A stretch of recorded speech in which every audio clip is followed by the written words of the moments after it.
So we've been talking about Justice Marshall and his words in 1992. I just want to take a moment to reflect on them and let them all sink in. So when he accepted this Liberty Medal, he observed that democracy cannot flourish amid fear, and that liberty cannot bloom amid hate, and that justice cannot take root amid rage.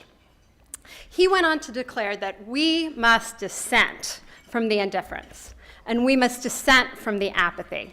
We must dissent from the poverty of vision and the absence of moral leadership. He ended by urging us to dissent because we can do better and because we have no choice but to do better. At the Southern Center for Human Rights, we embrace our responsibility to dissent. Dissent and resistance and agitation are central to our 40-year-plus struggle for equality, dignity, and justice in the criminal legal system. We are so inspired by all those who join us in this struggle. We are incredibly inspired tonight by our wonderful awardees, Ginny Sloan and Jason Flom. Both Ginny and Jason have dedicated their lives to speaking truth to power and using their extraordinary skills and resources to call out injustice whenever and wherever it appears. Thank you both for your incredible inspiration for all of us.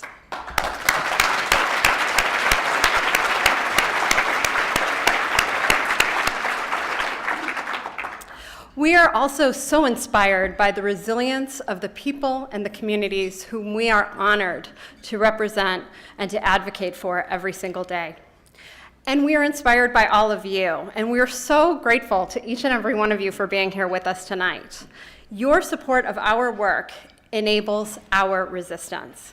Let me tell you a little bit about what that resistance has looked like in 2018. We are dissenting from the notion that it's a crime to be poor.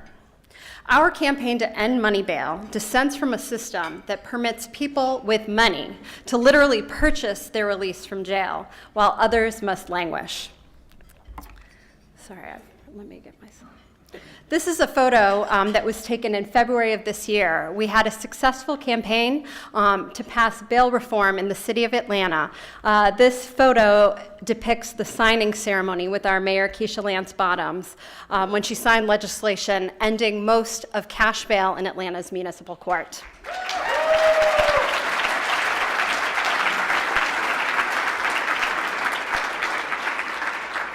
I want to honor our partners, Civil Rights Corps, who are here in the audience, who are a great part of this, making this happen.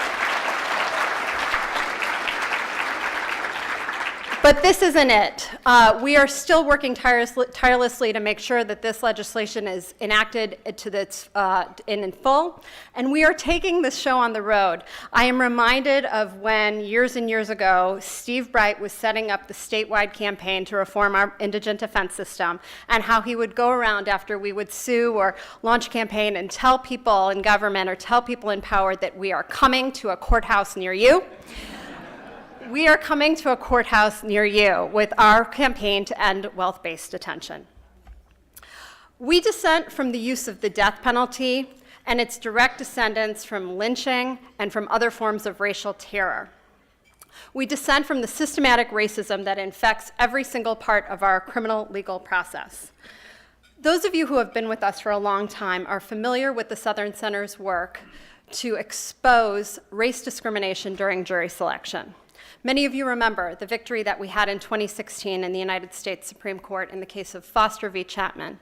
Our client, Tim Foster, was sentenced to death by an all-white jury, and years later, we were able to show that the prosecutor intentionally discriminated and lied about why he struck all the black prospective jurors, and Tim Foster's sentence and conviction were overturned. In 2018, thank you.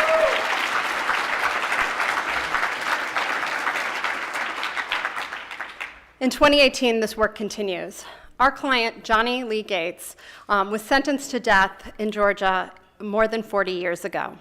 The prosecutor involved in his case was one of the same prosecutors that prosecuted Tim Foster. And This year, for the very first time, we were able to uncover the prosecutor's notes from during jury selection. And just as we saw with Tim Foster's case, the notes were highly objectionable and totally racist. I want to show you a picture of one of them. So what you can see here is that the prosecutor has listed the names of people and initials indicating their race and gender. The white people are listed as WM and WF, and the black people are listed as NM and NF. He went on to put dots next to the people of color's names and X's to make sure he didn't miss them. This is just one example of many, many pages of notes where this kind of race discrimination existed. The prosecutor went on to refer to black people, the black prospective jurors, in incredibly derogatory terms such as fat, as lazy, and as hostile. We dissent from this kind of racism that stands up as justice.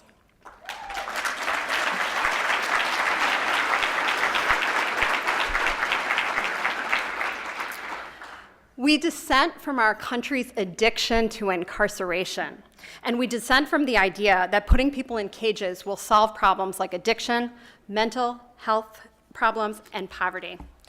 This year, we escalated our struggle against the brutality of solitary confinement in a case against Georgia's Special Management Unit, which is this notorious part of one of our prisons where the most horrendous conditions exist for people who exist in the space of about the size of a parking space and who are left there, not for days, not for weeks, not for months, but for years, and in some cases in excess of 10 years.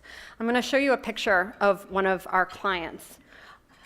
This is not a pleasant picture to see, and I weighed whether or not to share this with you, but one of the reasons that I want you to see this is because it is so incredibly rare that we as Americans get to see what solitary confinement actually looks like.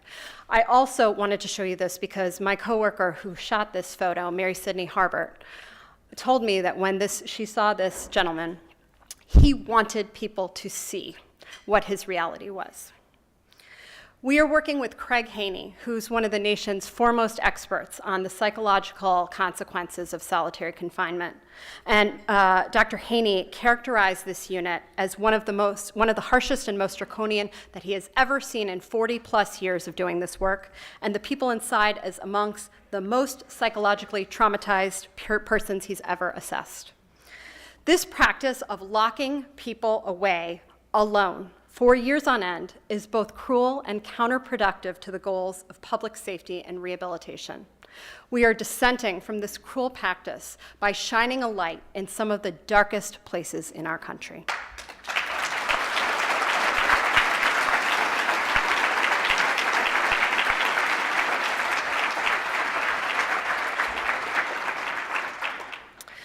We are dissenting from incarcerated people being exploited for profit. We are holding elected officials who place personal profit over the health and safety of incarcerated people accountable. In Alabama, we are challenging sheriffs who pocket public funds meant to feed people in their jails. We are working to hold these sheriffs accountable on multiple fronts: open records litigation, public education, and legislative advocacy. This is a photo of a former detainee at the Etowah County Jail in Alabama. The Etowah County Sheriff pocketed so much taxpayer dollars instead of feeding the people in his jail that he was able to purchase a $750,000 beach house. And this man felt compelled to go out and demonstrate in front of the jail. And finally, we dissent from the long legacy of using the criminal legal system to tamp down and silence the voices of leaders of color. In just a moment, I'm so excited for you to hear the story of our honored guest, City Commissioner Olivia Pearson. This year, we have felt a palpable shift in our country as more and more people are vocalizing this dissent. Though the voices of hatred, racism, sexism, transphobia, xenophobia are particularly loud at this time, we still feel the momentum of equal justice growing.